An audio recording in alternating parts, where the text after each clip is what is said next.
And we are back with the money couple. And during the break, we were kind of talking about our different personalities and how they can clash. Even if you have one that's together, usually the secondary one isn't, and that can lead to some clashing here. So how can you fight fair? Because you have different techniques like the money huddle and the money dump. How can couples learn how to fight fair when it comes to money? Well, it's very important to realize when you're about ready to get into a fight. And identifying that is the key. And diffusing the situation by stepping away for a little while helps so much. And once you do step away, try to think of a couple of ways that you can come to conclusion or options that you can talk about. One of the things that we get into a fight and it's just heated and it's completely emotional. If we step aside and both think of a couple of different ideas to be able to compromise about, that will help tremendously. And we found that to be so helpful. Whenever we start fighting about money, it's like just step aside for just a minute and that will diffuse the situation. And that's probably the key and the first step. There's 8 steps to fighting fair, but that's the first part.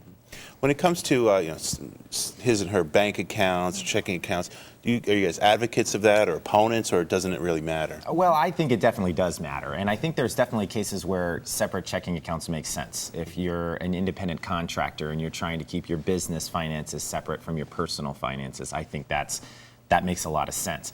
However, we're not large proponents of separate checking accounts, because this is usually what happens, is it lets that financial infidelity really fester.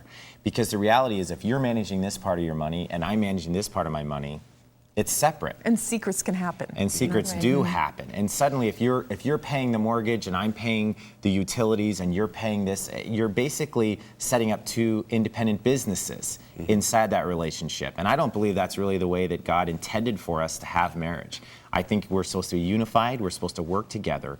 And that's one of the things that we talk a lot about in this book, is how do we come together and form a business partnership inside your relationship. We've interviewed hundreds of couples in this book, and we've seen circumstances where the money was so separate, and that, when they came together, they started talking and they started communicating, and so many things were just put out on the table. Past hurts, past situations, and it brought that relationship tighter together, and they would never go back to separate checking accounts because now they're on the same page about finances, which almost never happens when you keep your money separate. Now, when you have separate checking accounts, if that's something that you need to do, we have a communication system called the Money Huddle. And what that does is allow you on a monthly basis to come together and talk about your finances. So even if you did, for whatever reason, just on a practical basis, need separate accounts, at least you're coming together once a month and talking about where all the money, put it all out on the table. Right. Along the lines of having separate accounts, if someone happens to be better with money than the other spouse, should one person control? Well, you know what I mean? Like one person is better at financial controlling. Like you said, I tend to put the bill and balancing a checkbook and keeping balancing the checkbook, payments on time, the payments on time. Those crucial things. We find that in a relationship there usually is the money person, right? Because that's the reality. That happens to do with the opposites attract type things, and so usually we find somebody that there is a leader in the relationship when it comes to the finances, and there's absolutely nothing wrong with that. But what we find is that if that person takes too much control of the finances, suddenly they're controlling those purse strings, and then we've got some major issues. And financial infidelity can happen. We find that 2/3 of all women have either separate checking accounts or secret credit cards that their husbands don't know about. Dun, dun, dun. 2/3 of women? How about the men? It's interesting. It's less than 1/3. So, but that doesn't say that women are hoarding money or they're hiding money. What we find in a lot of situations is that the man has deemed himself as the financial person, and he holds those purse strings so tight that the women are saying, hey, you know what, I don't have any flexibility with this money anyways. I'm gonna have my own secret checking account or my own credit card. And so that's another reason that we suggest working, as one out of one account. Right.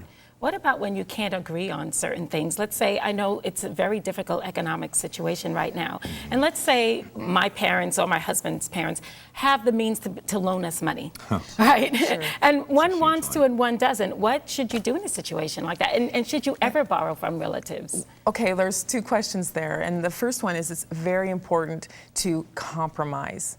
And how often do we not compromise in a relationship? Let's say that there was an amount of money that you want to borrow. What about borrowing half of it instead of all or nothing?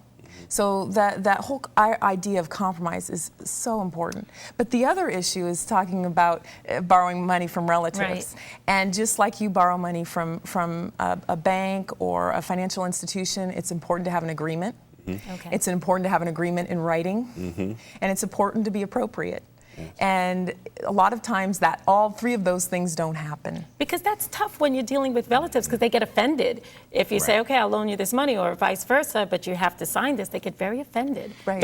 Shouldn't care about that. Yeah, But I if they- mean, Go ahead. I had a couple in the office that we were dealing with that, and they were looking at putting a down payment for their home. And they were a younger couple, and his family had a lot of means, and she was really uncomfortable with borrowing from his parents.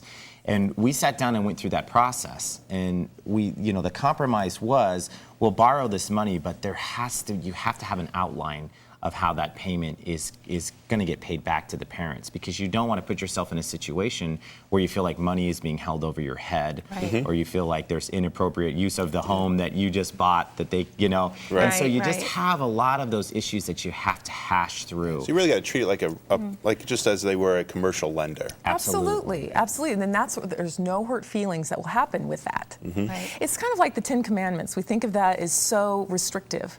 But you know what? Actually, the 10 Commandments gives us freedom. And the outlining of a contract will actually give you freedom in the relationship to know and understand all of the... Right. This is the contract, and this is our family or our personal relationship. Absolutely. Yeah. Absolutely. Right. What about the debt issue? Obviously, economic times, a downturn in economy, all the things that are going on that we hear in the news. For families that have been pressured with and saddled with a lot of debt, how can they begin to deal with that and not let that become another time bomb in their relationship? Again, it is so important to communicate and to know what's real. When we talk about our money huddles, we talk about understanding and looking and seeing what's real. And what's so easy to happen in these times is just to hide the bills or to not look at them, but to really look at what's real and to decide on what your plan is going to be and decide on that together. It's so easy when there's one financial person. They kind of decide instead of talking about it, communicating about it together. And now with these tough economic times, it is more and more important to communicate, to understand each other's money personalities, and to really get in there and understand each other's finances, because that is, again, will give you freedom. Yeah. Right. Because you have some understanding. I think one of the things that I've seen a lot of is that the path that we're on economically is people are pretty panicked right now. Yes. I mean, there is just so much. We're seeing incomes cut in half as people are losing their jobs.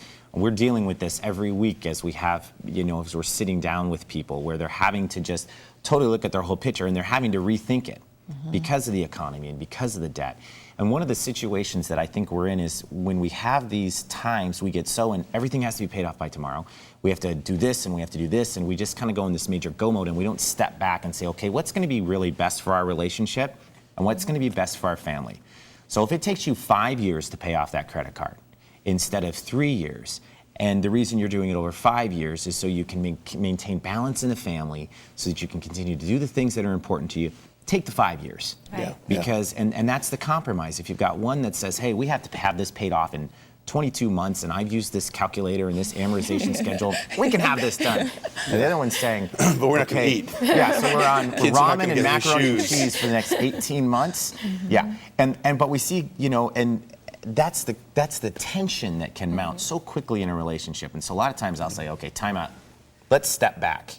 And I'll say, and Bethany and I'll be looking at each other like, let's just slow this boat down and let's look at what's real. And okay, what if we did this payback over a 5-year period and you could actually eat vegetables? Right. That's why we're so excited about First Comes Love, Then Comes Money, because we give hope. And especially in these times, being able to learn how to communicate is Right. key. And one of the things I love that you guys say is, even above the money, a loving relationship is the most important thing that you can have. Forget the money even, but Right. that love is very, very important. Right. Absolutely. Right. Well, the bad news is that we're out of time. But the good news is that you guys are doing a series for the Harvest Show, so make sure to tune in. You're going to get much more from the money couple on the coming up Harvest Shows. Guys, thank you so much for being with us. you. If you'd like to connect with the Palmers, you can visit us at harvest-tv.com. Again, the name of the book is First Comes Love, Then Comes Money. And you can click on Show Info in the menu bar to find an easy way to link to their website. We'll be right back.